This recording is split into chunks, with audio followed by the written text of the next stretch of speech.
Hi guys, welcome back again sa aking channel, and for today's video, i-share ko sa inyo kung paano yung nagiging sitwasyon namin dito sa Barangay Burgos, Montalban, Rizal kapag may dumarating na malakas na bagyo, ano.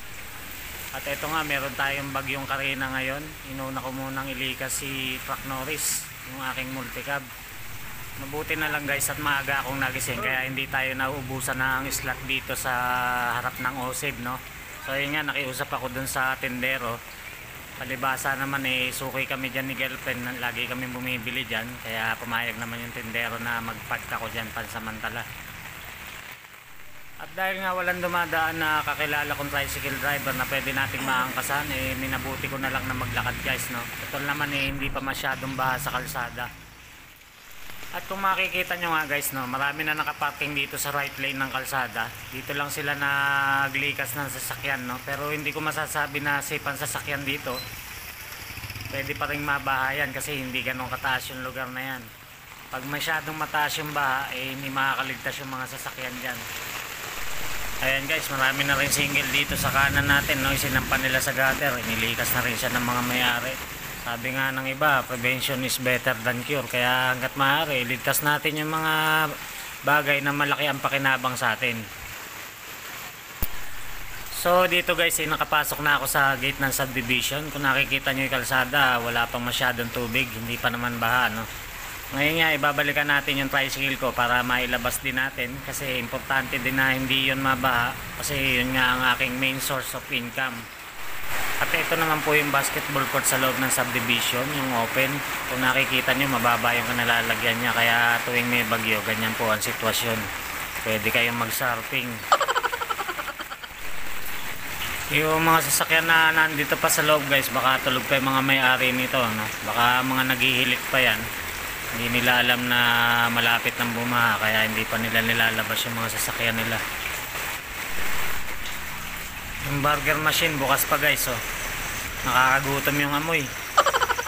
At ito nga guys yung garahe ng multicab ko, yung may bakod na buo na yan. Ayan. At ngayon guys, ang ililikas ko naman ay ang aking tricycle, no. A few moments later. At ito nga guys, no, pangalawang balik ko na naman sa bahay, na iparking ko na rin yung tricycle do sa mataas na lugar. Yung dinaanan ko kanina na wala pang tubig masyado, ngayon siguro mga isang dangkal na, no. At yan nga, sunod-sunod na yung mga sasakyan na lumilikas. Dadali na rin nila yan sa mataas na lugar.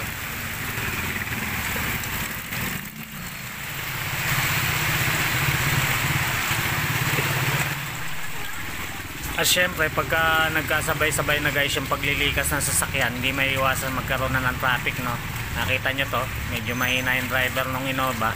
Ang luwag pa sa kanan, hindi niya maigilid. Sorry.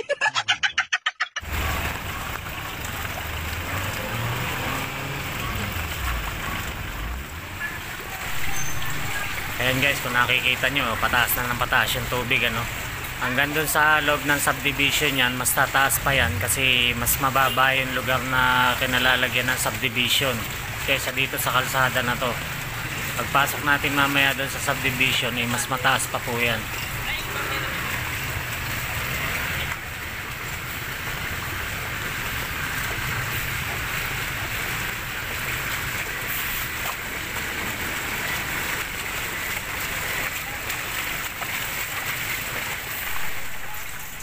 Yan pong kalsada na yan, kung didiretsuhin yan, papunta po yan sa ilog. Diyan po nanggagaling yung malakas na volume ng tubig pagka talagang hindi na kinaya ng ilog. Nag-overflow siya at pupunta dito sa loob ng subdivision. So eto nga guys, no, dito na tayo, yung pinanggalingan natin kanina doon sa garahe.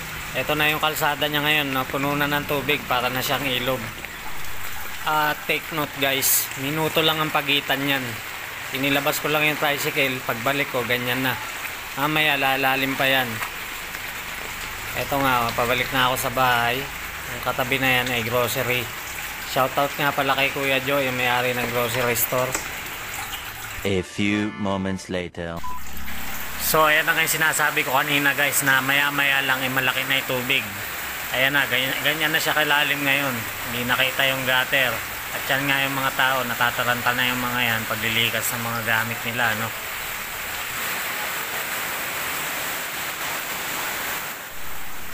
At dahil nga nakapag-akyat na kami ng mga importanteng gamit guys, maliban lang doon sa rep kasi masyadong malaki, hindi nakakasya sa hagdan, medyo naggala-gala muna ako, no, para ma-videoan ko yung mga lugar. At ito nga, no, ayan na, medyo may ragasan na yung tubig.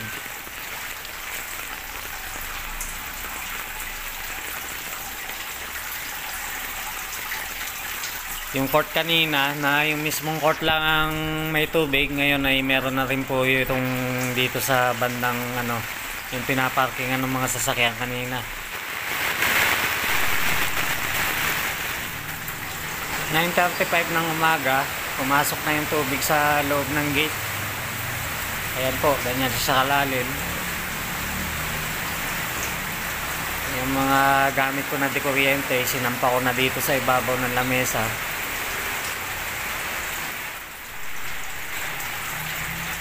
Ayan guys, nagsisimula ng ano rin yung mga basura, lumulutang na, no? Diyan po mga taong nakikita nyo na yan, galing po yan dun sa bandang phase 2 ng subdivision.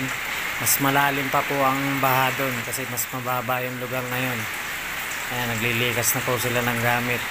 Dahil nga wala na rin masasakyan, wala na makaraan na tricycle, naglalakad na lang sila. Bali 9:50 ng umaga, hindi naman masyadong tumaas ng yung tubig. Ganito pa rin siya halos, no? Hindi pa pumapasok sa loob ng bahay. At ang kagandahan yan guys, hindi siya masyadong maputik.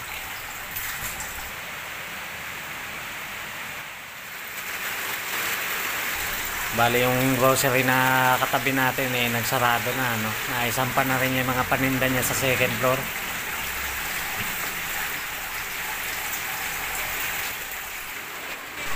Yung time na to guys, meron nang nag-iikot na rescue vehicle para magsakay ng mga gustong mag-evacuate sa school. So yan po, isasakay nila dun sa truck na yun. Ilikas na sila. Bye bye.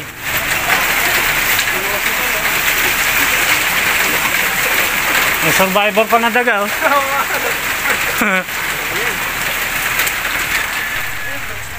At ito nga guys, no, yung mga pusa ng kapitbahay ko pinawawalan na niya sa kulungan para hindi malunod.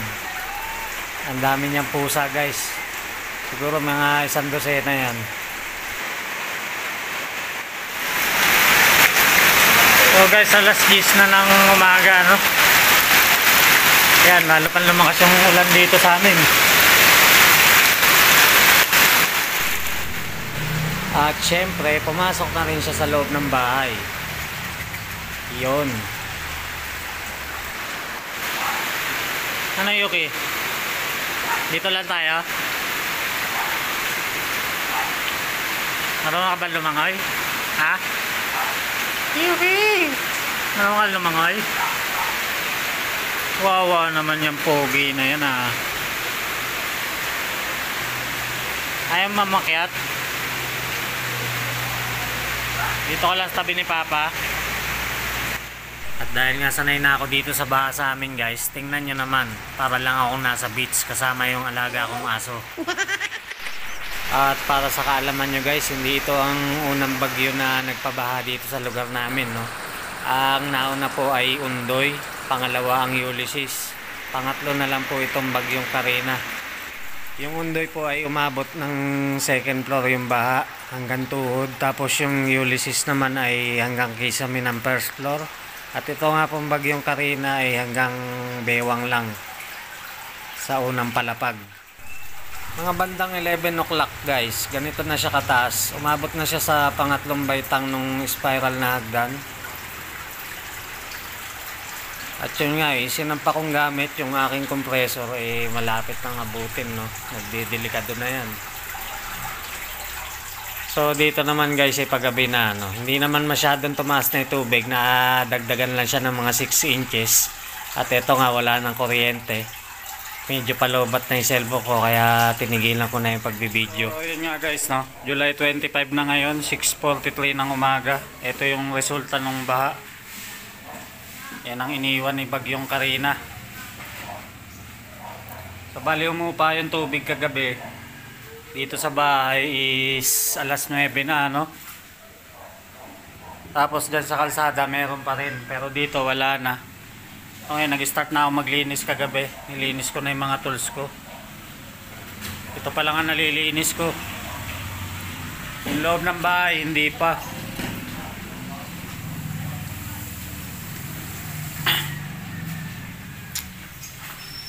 Ito pa rin yung palaka.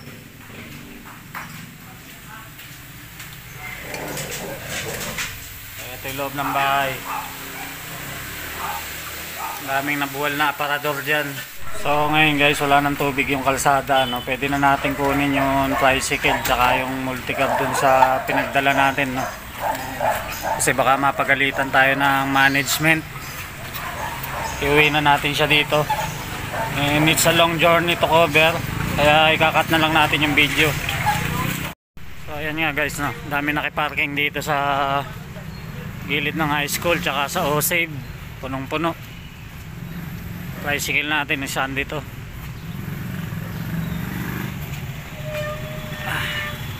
One minute, 37 seconds later.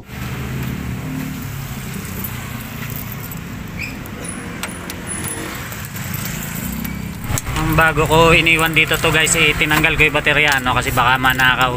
Iba na yung advance mag-isip. So guys, di ko na pagtatagalin yung video ko, ano, dahil sangkatutak pa yung gamit na kailangan kong linisin. Kitang-kita nyo naman, no? Dami kong kaserola dito na ugasan. Basta ingat lang din kayo guys, no? Kung sakaling yung mga lugar nyo ay lubugin din kagaya nito, kailangan talaga lagi tayong preparado, ano? So ayun lang guys. Thank you all for watching and God bless.